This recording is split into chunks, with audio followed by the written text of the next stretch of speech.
Allez, aujourd'hui, je vais t'expliquer pourquoi il est tout à fait normal que dans notre société, il y ait de plus en plus de meurtres, d'agressions, de violences et de vols, et pourquoi ça risque d'augmenter. Je vais te présenter des enseignements qui ont été donnés par Corior dans Alma 30. Et tu vas te rendre compte que les enseignements qu'il donne, c'est souvent des enseignements qu'on entend régulièrement à notre époque, surtout en France. Donc Corior, en fait, il explique que Dieu n'existe pas, et il se moque un petit peu des croyants et des religions. En particulier, tu vois, dans le verset 17, il dit qu'il ne peut pas être fait d'expiation pour les péchés des hommes, donc que Jésus-Christ n'existe pas. Et après, il enseigne que ce qu'il advient d'un homme dans cette vie dépend de la façon dont il se gouverne. C'est pourquoi tout homme prospère selon son génie, et tout homme conquiert selon sa force. Et tout ce qu'un homme fait n'est pas un crime. Et au verset 18, il dit à la fin qu'en fait, quand la mort arrive, pour un homme, sa vie est finie, son existence est finie, et donc en fait, il faut profiter de la vie à fond. Et pourquoi ces enseignements, ils sont super dangereux, et pourquoi ils favorisent la violence et les agressions, etc., etc.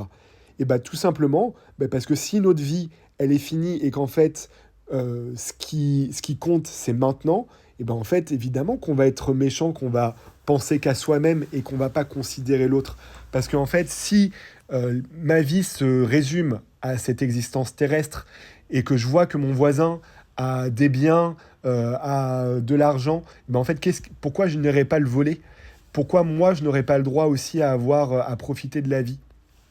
En fait, le but de Dieu et le but de la religion et le but des enseignements du Christ, c'est de justement de remettre en perspective et de rappeler que cette vie n'est qu'une mise à l'épreuve, c'est qu'un temps, et en fait, il y a des injustices dans cette vie, mais elles seront compensées par après, et elles ne sont que temporaires.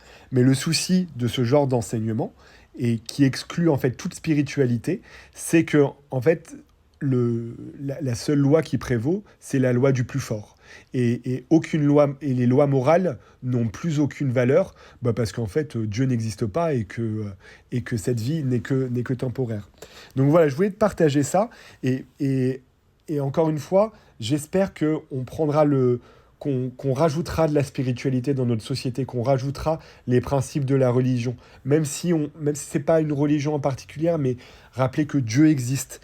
En fait, aux États-Unis, ils font beaucoup ça. Même le président est très croyant, mais en France, voilà, on veut de la laïcité, et la laïcité est tellement forte ça devient presque de l'athéisme. Mais donc voilà, si on veut qu'il y ait moins de violence, qu'il y ait plus d'amour et plus de générosité dans ce monde, le principal moyen d'y arriver, c'est de recentrer les gens sur Dieu et sur Jésus-Christ.